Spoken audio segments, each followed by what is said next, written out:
one of the leaders. So what I would like to understand is, given the proliferation of so many fintech players which are operating in the instant loan space, how do you see the market evolving over the next few years? Because if I look at Philippines or some of the other markets like Myanmar, the instant loan provision comes together with a payment platform. Look at Gcash, look at PayMaya or WaveMoney. Whereas in India, these are for various reasons segregated. And we have a lot of players operating in this region. My two questions: how do you differentiate from each other? And B, how do you see that this space evolving over, let's say, next 3 years, 5 years, and so on down the line? As of now, I do not see any players listed in the market also. So would like to know some of your thoughts on this.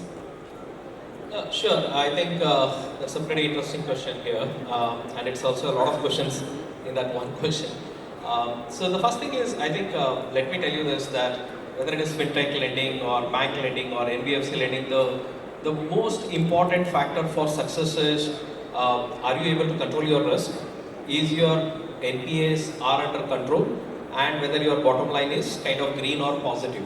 Let me start with that fundamental stuff. I think we have seen banks going bad when the NPAs are kind of lost. We have seen many NBFCs going bad when the NPAs are not in control. And the similar thing we have been recently noticing a lot, even in the fintech space, where the companies are going bad when the NPAs have gone bad. So this is a very fundamental thing of any lending.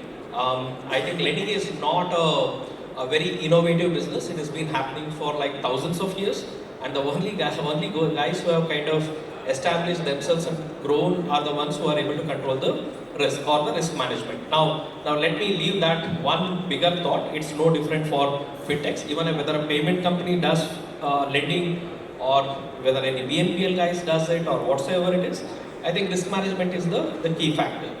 Now, adding further to that, right, so while you took a reference of, is it a play of a big tech, right, so when you say payments or you talked about the Southeast Asian markets, it's the big techs which has gotten into the lending and probably kind of try to make big in that one.